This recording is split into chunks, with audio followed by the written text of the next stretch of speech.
అలాగే సరిగ్గా అభిషేకం సమయంలో కూడా దేవాలయంలో జరిగినప్పుడు ఈ తేనె పెరుగు కలిపినటువంటి మిశ్రమాన్ని భక్తులందరికీ తలో చెంచా ఇస్తే కాస్త 2 గంటల పాటు కదలకుండా కూర్చుని నమ సోమాయచ రుద్రాయచ నమ తామ్రాయచ అరుణాయచ అనేది చదువుకుంటూ చూస్తా. అందుకే ఆధ్యాత్మికతలో ఎప్పుడు చాదస్తానికి పోకూడదు, చైతన్యంతో ఉండాలి. ఎందుకు పెట్టారని తెలుసుకోవాలి. అందుకే ఇక్కడ శ్రీనాథుడు ఏం చెబుతున్నాడు అంటే శాంతిధారా జలంబుల జలక మార్చి, నీళ్లతో తప్పితే దేంతోనూ అభిషేకం చేయాల్సిన పని లేదయ్యా. అసలు నీళ్ల కంటే కూడా ముఖ్యమైనది అంటే మనస్సులో శాంతిగా ఉన్నావా నువ్వు ఉంటే శాంతి అనే ధారతో భగవంతుడికి అభిషేకం చేయమన్నారు. ఆలోచించండి, ఇప్పుడు అభిషేకం ఎక్కడ చేయాలో ఎలా చేయాలి. మన ఇంట్లో మనం ప్రశాంతంగా ఉండి నమశివాయ అంటున్నామంటే అభిషేకం చేస్తున్నట్టే. అలా అనడానికి మన మనస్సు ఒప్పదు. మనకు ఆశమ్మ భోషమ్మ ఆకాక ఈహీ అన్నీ కావాలి, ఆత్మస్థుతి పరనింద అన్నీ కావాలి, రాజకీయాలు పనికిమాలిన వ్యవహారాలు కావాలి. అవన్నీ కావాలంటే అభిషేకం అనేది ఒక అరగంటలోనో గంటలోనో అయిపోవాలి ప్రక్రియలాగా. అక్కడ 2 కొబ్బరికాయలు కొట్టేసి మూసేస్తే అమ్మయ్య అయిపోయింది అని ఇక దాని ఫలితాన్ని గురించి మనం చర్చించుకుంటూ కూర్చుంటాం. ఇక్కడ అసలు ఈ ప్రక్రియ అంతా మానేసి మాట్లాడకుండా నోరు మూసుకుని వాళ్ళు లోపల నమశివాయ అంటే 100 అభిషేకాలు చేసిన దాంతో సమానం. 100 అభిషేకాలు. అదే చెబుతున్నాడు ఇక్కడ, శాంతిధారా జలంబుల జలక మార్చి. నీ మనస్సులో శాంతిగా ఉన్నావా, ఆందోళన లేకుండా ఏ మనస్సులో సంతృప్తి శాంతి ఉంటుందో అక్కడ భగవంతుడు ఉంటాడు. శివుడైనా విష్ణువైనా అతను అక్కడ ఉంటాడు. మనం అందరం మనస్సులో శాంతిగా సంతృప్తిగా ఉంటే సమాజం ఎంత సంక్షోభంలో ఉంటుందండి. అసలు రోజు అందరూ కలిసినప్పుడల్లా ఇలా అయిపోయింది ప్రపంచం, అలా అయిపోయింది ప్రపంచం అనుకుంటాం కదా. ఎందుకు అవుతోంది? మన మనస్సు వల్లే అవుతోంది. మన మనస్సులో గందరగోళాలు ఉన్నాయా లేదా, ఘర్షణలు ఉన్నాయా లేదా, మనం ఒక్కళ్ళం ఉన్నప్పుడు కూడా ఘర్షణాత్మకంగా ఆలోచిస్తున్నామా లేదా, ఎవరో మనల్ని ఎదిరించినట్టు మనం తిడుతున్నట్టు కొడుతున్నట్టు రకరకాలుగా ఆలోచించుకుంటున్నామా లేదా. ఈ ఘర్షణే మొత్తం సమాజంలో ప్రవేశించింది. అంచేతనే శ్రీనాథుడు ఏం చెబుతున్నాడు, ముందు మనశ్శాంతికి ప్రాధాన్యమి. అంతఃశీతలతాయా స్యాత్ తదనం తతపఫలం యోగవాసిష్టంలో చెబుతారు.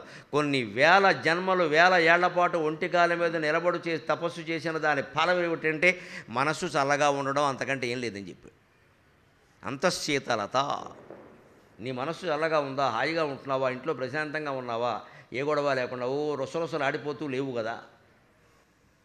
ఉంటున్నావు అంటే ఎన్ని పూజలు చేసినా ఒకటే, ఎన్ని అభిషేకాలు చేసినా ఒకటే.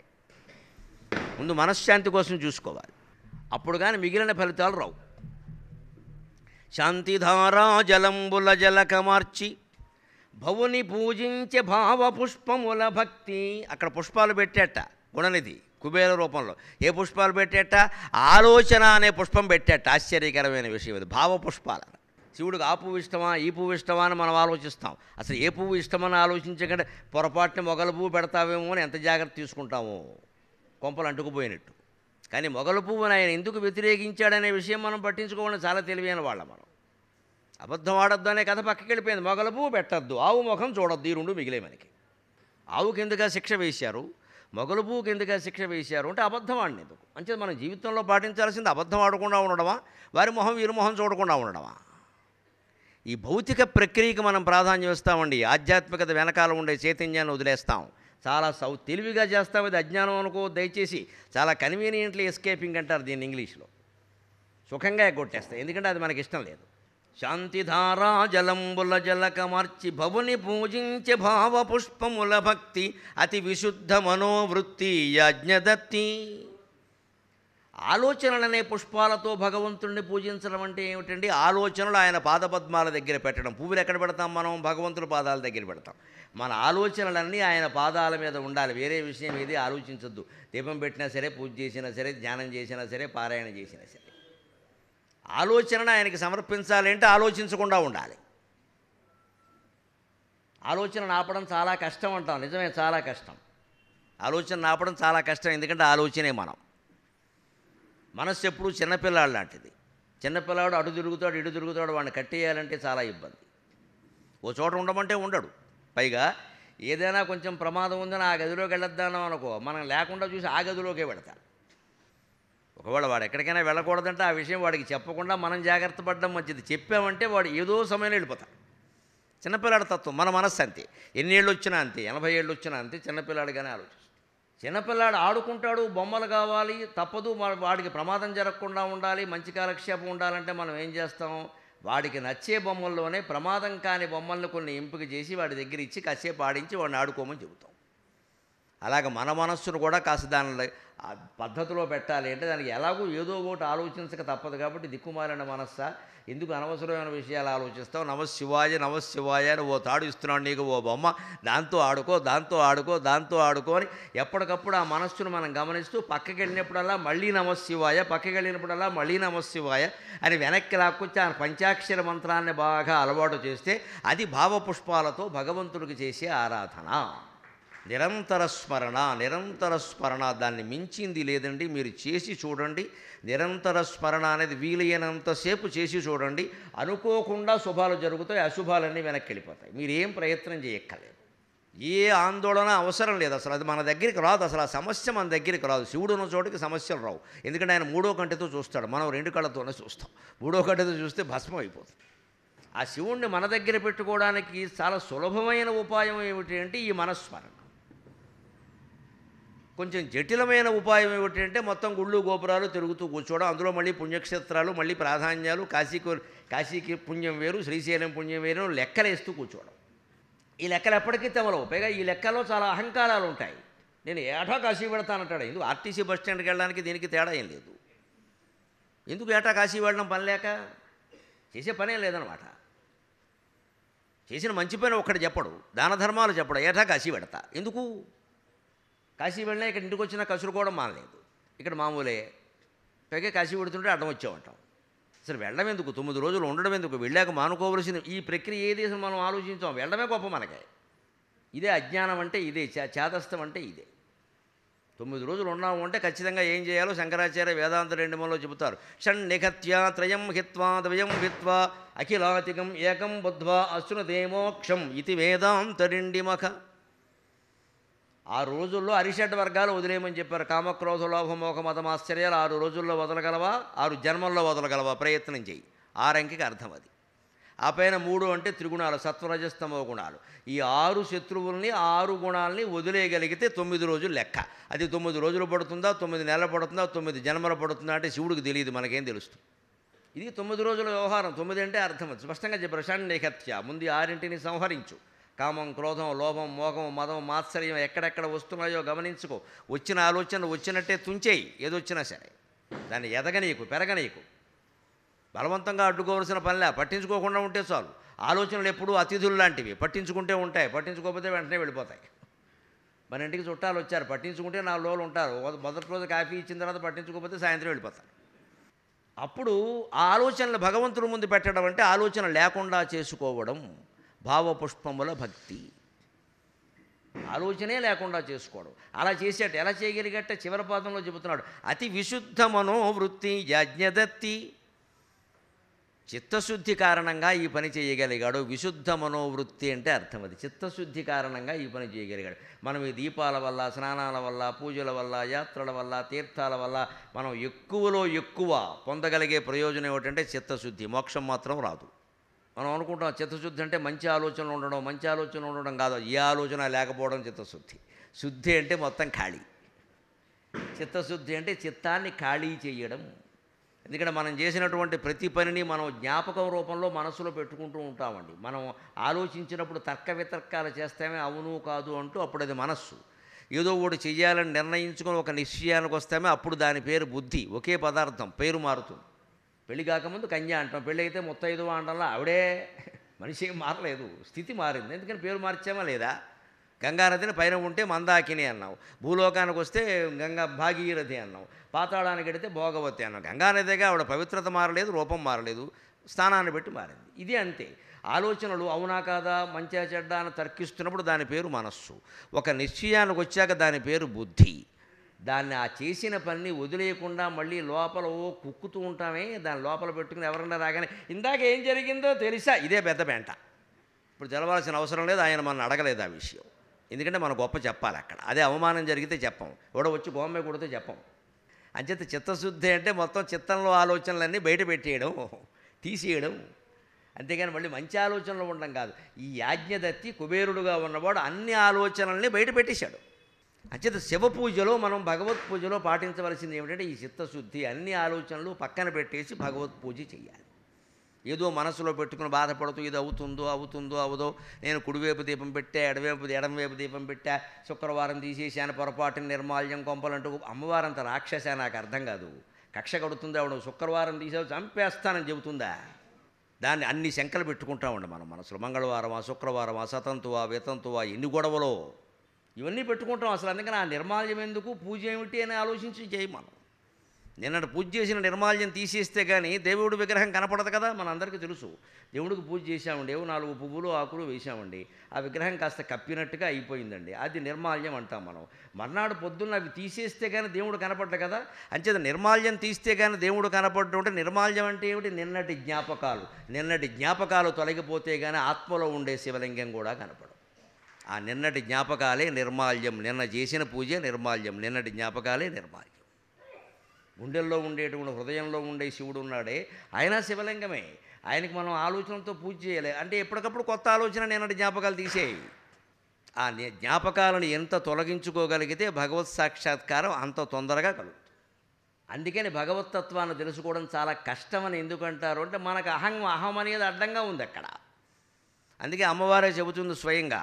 దక్షుడు తండ్రితో మాట్లాడుతూ, సతీదేవి యజ్ఞానికి భర్తను పిలవకపోయినా ఆవిడ వెడుతుంది కదా, మనందరికీ తెలుసున్న కథే దక్ష యజ్ఞ కథ. నన్నచూరుడు కుమార సంభవంలో చాలా చక్కగా రాస్తాడు, మంచి పద్యాలతో మహానుభావుడు. అందుకని అమ్మవారు సతీదేవి తండ్రి దగ్గరికి వెళ్ళింది దక్ష యజ్ఞంలో, యజ్ఞవాటికి దగ్గరికి. అక్కడ ఆపేశాడు, గుమ్మంలో ఆపేశాడు. ఆయన, నీ మొగుడిని పిలవలేదు, నువ్వు ఎందుకు వచ్చావు అన్నాడు. పెద్ద కూతురుని పట్టుకుని 54 మంది కుమార్తెల్లో పెద్ద ఆడపడుచు, ఇంటికి ఆవిడ ఎంత గౌరవించాలి, ఎంత ప్రేమించాలి. కన్న తండ్రి అలా మాట్లాడితే ఇంటి ఆడపడుచు ఎక్కడికి ఎడుతుందండి? అంత అవమానం అమ్మవారికి జరిగిందమ్మా, మనమనగా ఎంత. ఆవిడ దానికి సమాధానం ఎలా చెప్పింది అంటే, ఆయన శివనింద చేస్తూ ఉంటే ఒక మాట అన్నాడు దక్షుడు. ఏం చూసి పిలవమంటావు మీ ఆయన్ని? ఏనుగుతోలు కట్టుకుంటాడు, బూడిద పూసుకుంటాడు, మెళ్ళో పుర్రెలేసుకుంటాడు, ఎముకల దండలు వేసుకుంటాడు, ఈ అమంగళమైన ఆచారాలు కలిగిన వాడు అల్లుడని చెప్పుకోవడానికి నాకు సిగ్గుగా ఉంది. ఇటువంటి వాడిని యజ్ఞంలో పిలిచి పెద్దపీట వేయమంటావా అన్నాడు. వెంటనే అమ్మవారు సమాధానం ఇస్తుందండి. నన్నిచోడ కుమార సంభవంలో శివతత్వం అంట ఆ ఒక్క పద్యంలో. త్రిజగన్నాథు పవిత్రగాతృ క్రతుమూర్తిన్ పోచ్యు సత్పాద్రుడే అజినాభీల కపాల శయ్యధరుడు ఈ యజ్ఞాదులందంటివి. తండ్రి, చదువుకున్నావు, బ్రహ్మదేవుడికి జన్మించావు, దక్ష ప్రజాపతి పేరు మీద అపారమైనటువంటి తపస్సు చేశావు, జ్ఞానం లేదయ్యా నీకు. ఏం చెప్పాలో కూతురు చేత చెప్పించుకుంటున్నావు. ఆ నీతులు భగవతత్వం అర్థం కావట్లేదా ఇంత తపస్సు చేసిన వాడికి? త్రిజగన్నాథు పవిత్రగాతృ క్రతుమూర్తిన్ పాతృ సత్పూజ్యుడే యజనాభీల కపాల శయ్యధరుడీ యజ్ఞాదులందంటివి ఈ ద్విజదేవాదులకు కపాల కవచ స్థివ్రాతముల్ మేనులన్ నిజమయ్యున్నవి రుద్రచిహ్నలివే వీనిన్ పుచ్చిరా నేర్చిరే అని జీవితంలోనే మనం ప్రతిరోజు పడుకునే ముందు వేసుకోవలసిన ప్రాథమికమైన ప్రశ్న వేసింది అమ్మవారు సతీదేవి రూపంలో. మనం ఆచరించి చూడాలి. కొంచెం భయంకరంగా ఉంటుంది విషయం, కానీ పరమవాస్తవం. త్రిజగన్నాథు, 3 లోకాలకే నాథుడయ్యా. శివుడు అంటే ఎవరనుకుంటున్నావు? నా ఒక్కరికి భర్త కాదు ఆయన, 3 లోకాలకే నాథుడు. పవిత్రగాతృ, అంతకంటే పవిత్రమైన శరీరం ఎవరికైనా ఉందా? శివలింగాన్ని మించినటువంటి పవిత్రమైనది ఏదైనా ఉందా సృష్టిలో? అసలు పైగా సృష్టికి మూలమే శివలింగం. మొట్టమొదట ఏర్పడిందే శివలింగం, దాని నుంచే మిగిలిన రూపాలన్నీ ఏర్పడ్డాయి. అంటే సృష్టికి మూలమైన దాన్ని అవమానిస్తున్నావు, అది పవిత్రం కాదని. మూలమే పవిత్రం కాకపోతే మొత్తం అంతా అపవిత్రమేగా. క్రతుమూర్తిన్, యజ్ఞాలన్నిటికీ ఆయనే అధిపతి. అటువంటి ఆయన నువ్వు పిలవకపోవడం ఏమిటి?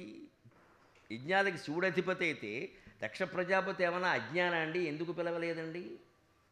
దాని రహస్యాన్ని మనకి కావ్యకంఠ గణపతి మహాముని ఉమాసహస్రంలో చెబుతాడు. ఆకాశే ఆకాశో గోళేభ్యో యద్వితరతి రజశ్చయాదన్నం నేషాయ కీర్త్యతే సా సంసారే దక్షయాగ కథ అంటాడు ఉమాసహస్రంలో మహానుభావుడు కావ్యకంఠ గణపతి మహాముని. సృష్టికి మూలం ఆకాశం అండి. ఆకాశంలో ఉండేటువంటి రజస్సు ఉందే రేణువులు రేణువులు రేణువులు. మనం ఎప్పుడైనా ఇంట్లో కిటికీ తలుపు కొద్దిగా తెరిచినప్పుడు సూర్యకాంతి లోపలికి పడుతుంటే చూడండి, అందులోంచి త్రసరేణువుల్లా కనపడతాయి. ఎంతంత సూక్ష్మ అణువుల్లా కనపడతాయి సూర్యకాంతి పడ. అవి రేణువులు. ఆ రేణువులు మొత్తం సృష్టి అంతా వ్యాపించి ఉన్నాయండి. వాటిని మనం తక్కువ అంచనా వేస్తాం, కానీ బ్యాక్టీరియా సహా సమస్తం ఆ రేణువుల్లోనే ఉన్నాయి. త్రసరేణువులు అంటారు వాటిని వేదాంత శాస్త్రంలో, యోగశాస్త్రంలో ఎక్కడొచ్చినా. ఆ రేణువులే అణువులు, వాటిలో మళ్ళీ పరమాణువులు. సైన్స్ కూడా అంగీకరించిన విషయం కదా, సృష్టికి మూలం అణువులు పరమాణువులని. ఎలక్ట్రాన్లు, న్యూట్రాన్లు, ప్రోటాన్లు ఏమన్నా అణువులు పరమాణువులు అని అందరూ అంగీకరించిందే కదా. ఆ పరమాణువులనే త్రసరేణువులు అన్నారు. నిజానికి పరమాణువు అంటే ఆ కిటికీలో సూర్యకాంతి పడినప్పుడు ఇంట్లో కనిపించే త్రసరేణువులో మళ్ళీ వెయ్యోవంతు ఉంటుంది. మళ్ళీ వెయ్యోవంతు ఉంటుంది. ఆ రేణువులు సృష్టికి మూలం. ఆ రేణువులు సృష్టి అంతా వ్యాపించి ఉన్నాయి. మన శరీరాలు కూడా వాటితోనే నిర్మాణం అయ్యాయి. ఆకాశో గోళేభ్యో యద్వితరతి నిజరజశ్చయాదన్నం.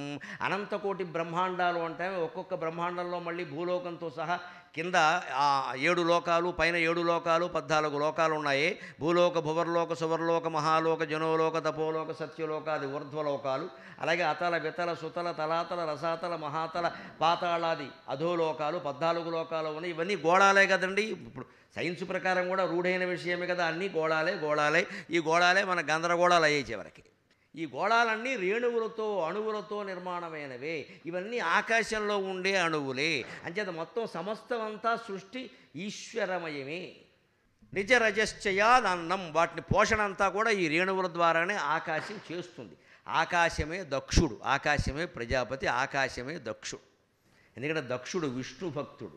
విష్ణువు గురించి 1000 ఏళ్ళు తపస్సు చేశాడు దక్షుడు. ఆకాశ స్వయం విష్ణు, అలాగే ఆకాశమే దక్షుడు. అంటే దక్షుడు ఏమనుకున్నాడు, ఆయన ఎక్కడ పొరపాటు పడ్డాడు అంటే, నిజానికి ఏమి అజ్ఞానం కాదు, పొరపాటు ఎక్కడ పడ్డాడు అంటే, నేనే ఆకాశం కదా, నేనే ఈ సృష్టిని అంతా పోషిస్తున్నాను కదా, నా నుంచి వచ్చేటువంటి రజస్సు రేణువులే మొత్తం సృష్టి అంతా నిర్మాణానికి సహకరిస్తున్నాయి కదా, ఇక నేను చేసే యజ్ఞానికి ప్రత్యేకించి శివుణ్ణి పిలిచేది ఏమిటి అనుకున్నాడు ఆయన. నేషాయ కీర్త్యతే. అంతా సృష్టిలో భాగంగానే జరుగుతుంది కదా, ఈశ్వరుడికి ఇవ్వాల్సిన అవసరం ఏమిటి, నైవేద్యం పెట్టే పని ఏమిటి అని శివుడు లేకుండా యజ్ఞం చేద్దామని సంకల్పించాడు. దాంట్లోనే మనకి ఎక్కడ సూక్ష్మం కనపడుతుందంటే, మనం ఇంట్లో వంట వండుకుంటామండి. అంతా భగవంతుడు ఇచ్చిందే కదా, మనకందరికీ తెలుసు కదా. ఆయుర్దాయం ఆయన ఇచ్చిందే, అన్నం ఆయన ఇచ్చింది. కానీ అన్నం వండాక దేవుడికి నైవేద్యం పెడుతున్నావా లేదా, దేవుడు తింటాడనా, మన సంతృప్తి కోసం పెడుతున్నాం, తర్వాత మనమే లాగిస్తున్నాం, అందరికీ తెలుసు. కానీ దేవుడికి నైవేద్యం పెట్టకుండా అన్నం తింటామా? వెంటనే అయ్యో దోషం, వీళ్ళ పెట్టలేదని ఎంతో బాధపడతాం, పొరపాటున మర్చిపోయినా సరే. మన అన్నం మనం సంపాదించుకున్నా సరే భగవంతుడే అన్ని మనకు అవకాశాలు ఇచ్చాడన్న దృష్టితో ఎలాగైతే దేవుడికి నైవేద్యం పెడుతున్నామో, సృష్టి అంతా దక్ష ప్రజాపతి ఆకాశం రూపంలో పోషించినా సరే మళ్ళీ దేవుడికి నైవేద్యం పెట్టినట్టుగా శివుణ్ణి కూడా పిలిచి యజ్ఞంలో గౌరవించాల్సిందే. ఆ మర్యాద ఆయన పాటించలేదు. ఎందుకంటే అహంకారంతో ఏమనుకున్నాడంటే, మా అల్లుడే కదా అనుకున్నాడు. భగవంతుడితో బంధుత్వాలు కుదరవు. మా అల్లుడే కదా అన్న భావనకి లోనయ్యాడు ఆయన. పరమేశ్వరుడు అఖిలాండ కోటి బ్రహ్మాండ నాయకుడు అనే విషయం మర్చిపోయాడు. అల్లుడే కదా అన్నాడు. ఆ రకమైన అహంకారానికి లోనై అఖిలాండ కోటి బ్రహ్మాండ నాయకుడిని కేవలం అల్లుడు మాత్రంగా భావించి పిలవకపోతే ఏమీ అన్నాడు. అందుకోసం అమ్మవారు సమాధానం చెబుతోంది ఇక్కడ. దక్షుడు చేసినటువంటి పొరపాటు అది. ఆయన ఏమి అజ్ఞాని కాదు, కానీ అహంకారి. అందువల్ల త్రిజగన్నాథుడు పవిత్రమైన శరీరం కలిగిన వాడు, క్రతుమూర్తి. యజ్ఞాలన్నిటికీ ఆయనే. అందుకే మనకు పురాణాలు పరిశీలించుకుంటే తెలుస్తుంది, ఒక్క దక్ష యజ్ఞాన్ని తప్పితే శివుడు ధ్వంసం చేసిన యజ్ఞం మరొకటేం లేదు. మరి ఏ యజ్ఞాన్ని ఆయన విధ్వంసం చేయాలి. కానీ మన వాళ్ళు ఎంత గొప్పవాళ్ళు అంటే, పురాణకర్తలు కూడా యజ్ఞధ్వంసి అని బిరుదు ఇచ్చేశారు ఆయనకి. అదేదో పెద్ద గొప్ప విషయం లాగా. ఏదో ఒక పని చేయగానే మనం ఓ బిరుదు బారేస్తాం చూడండి, వీడేదో పెద్ద రవుడే అన్నట్టుగానే అలా ఓ బిరుదు బారేశారు. అందుకని యజ్ఞాలు ఎక్కడ ఆయన ధ్వంసం చేయాలి, కేవలం దక్ష యజ్ఞం. అది కూడా అహంకారంతో చేశాడు కాబట్టి, ఆ అహంకారానికి మూలం మెదడు కాబట్టి, ఆ మెదడు తలకాయలో ఉంటుంది కాబట్టి తలకాయ తీసేసాడు, మేక తలకాయ పెట్టాడు అక్కడ. తలకాయ మారిస్తే కానీ బుద్ధిరాధిని చేసిన పని తప్పితే ఈయన మీద ఆయనకేం కోపం లేదు. అది తెలియక చేశాడు కాబట్టి ఇక్కడ అమ్మవారు ఏమంటుందంటే, అటువంటి ఆయన పట్టుకుని సత్పాత్రుడే అజినాభీల కపాల శల్యధరుడు ఈ యజ్ఞాదులందంటివి. ఆయన అజినం చర్మాన్ని ధరిస్తాడు, అభీల కపాలం భయంకరమైన కపాలాన్ని పొరల్ని ధరిస్తాడు. నిజమే. శల్య ఎముకల్ని ధరిస్తాడు. ఎముకలు ధరించేవాడు, పొరులు ధరించేవాడు, ఏనుగు చర్మాన్ని ధరించేవాడు ఈ యజ్ఞవేదికి రావడానికి అర్హుడేనా నువ్వు అన్నావు కదా తండ్రి, ఒక్క ప్రశ్న వేస్తున్నాను అన్నాడు. మనమంతా కూడా ఆలోచించాల్సిన ప్రశ్న ఇది. ఈ ద్విజదేవాదులకు కపాల కవచ అస్థివ్రాతముల్ మేలులన్ నిజమయ్యున్నవి. ఇక్కడికి వచ్చిన బ్రాహ్మణులు దేవతలకు మాత్రం పుర్రెలు లేవా, ఎముకలు లేవా, చర్మం లేదా? ఇక్కడికి వచ్చినవాడు ఎవడైనా చర్మం లేకుండా, ఎముకలు లేకుండా, తలకాయ లేకుండా వచ్చాడా అంటే వెంటనే దక్షుడు ఏమంటాడు, తలకాయ లేకుండా మాట్లాడకు, పెద్దమ్మాయి అయితే మాత్రం అవన్నీ లోపల పెట్టుకుని రావడానికి బయట పెట్టుకురావడానికి తేడా లేదా అంటాడు. మనందరికీ తలకాయలు ఉన్నాయండి, మనందరికీ పుర్రె ఉంది, పుర్రె లేకుండా ఎవరు కూర్చుంటారు ఇక్కడ? చర్మం లేదా? శరీర చర్మం ఉంది కదండి, అనుమానమే ఉంది. ఎముకలు కూడా ఉన్నాయి కదా, లోపల ఎముకలు బుర్రెలు, చర్మం లేకుండా ఎలా ఉన్నాం? కానీ ఇవన్నీ బయటికి కనిపించకుండా ఉన్నాయి కాబట్టి ఉండగలుగుతున్నాం. మనం ఎలా అలవాటు పడ్డాం. ప్రతిదీ అలవాటే లోకంలో. ఇది శుభం అది అశుభం అని మనం అంటాం, కానీ మనం శుభానికి ఇలాగా అశుభానికి అలాగా అలవాటు పడ్డాం కాబట్టి అనుకుంటాం అంతే. అలవాటు తప్పితే శుభాశుభాలు అనేవి లేవు లోకంలో అసలు. మనం పెట్టుకున్నాం అవన్నీ. ఇక్కడ ఒకటి శుభం అవుతుంది, అమెరికాలో అది అశుభం అవుతుంది. అమెరికాలో ఒకటి అశుభం అవుతుంది, ఇక్కడ అది శుభం అవుతుంది. కానీ అమ్మవారు ఏమంటుంది అంటే, అసలు ఈ శరీరమే ఒక మేకప్ కదయా, ఇదంతా వెనకాల మనిషి చనిపోయినప్పుడు ఈ మేకప్ అంతా ప్యాకప్ అయిందా లేదా? అంచేత ఈ శరీరం లోపల వీళ్ళెవరికైనా, ఈ బ్రాహ్మణులు కానీ దేవతలు కానీ ఎవరికైనా ఎముకలు లేకుండా ఉన్నారా, పుర్రెలు లేకుండా ఉన్నారా, చర్మం లేకుండా ఉన్నారా? అవన్నీ బయట పెట్టుకున్నటువంటి వాళ్ళు లోపల పెట్టుకున్నటువంటి ఇక్కడికి వచ్చిన వాళ్ళు నేరస్తులు కానప్పుడు ఆ ఎముకల దండ మెడలో వేసుకుని, ఆ పుర్ర ఒకటి చేత్తో పట్టుకుని, ఆ చర్మం ఒకటి ఒంటికి కట్టుకున్నంత మాత్రం చేత నా భర్త నేరస్తుడు అయ్యాడా అంటుంది. చాలా విచిత్రమైన ప్రశ్న ఇది. ఈ ద్విజయవాదులకు కపాల కవచాస్తివ్రాతములు మేనులను నిజమయ్యున్నవి రుద్రచిహ్నలివే. మరి పుర్రె ధరించడం, కపాలం ధరించడం, ఎముకలు ధరించడం, చర్మం ధరించడం తప్పితే తీసేమోను వాళ్ళని. అవన్నీ తీసేమోను ఏముంటుందో చూద్దాం వాళ్ళ శరీరాల్లో. పుర్రెలు ఎముకలు చర్మం ఏమీ లేకుండా శరీరం లేదు కదా ఎవరికేను. అవన్నీ మా ఆయన బయట పెట్టుకుని తిరిగితే నేరమైందా? వీళ్ళందరూ లోపల పెట్టుకుంటే తప్పైందా? బయట లోపల తేడా అయినా లేని వాళ్ళు ఎవరైనా ఉన్నారా? చాలా ప్రాథమికమైన ప్రశ్న అండి ఇది. నన్నచూరుడు చెబుతాడు ఈ మాట కుమార సంభవంలో అమ్మవారి చేత అనిపిస్తాడు. వీనిని బుచ్చిరా నేర్చే తీసేసి రమ్మని చెప్పింది ఆవిడ. అంటే శివతత్వం తెలియాలి అంటే మనం కూడా ఒక్కసారి బెదిరిపోకుండా ఒక్క ఆలోచన చేయాలి. రాత్రి పడుకోబోయే ముందు పక్క వాళ్ళకు కూడా, భార్యకు కానీ భర్తకు కానీ చెప్పకుండా పడుకుని ఒక్కసారి మనం చనిపోయినట్టుగా ఊహించుకోవాలి. అశుభంగా భావించకండి. తత్వం తెలియాలంటే అంతే.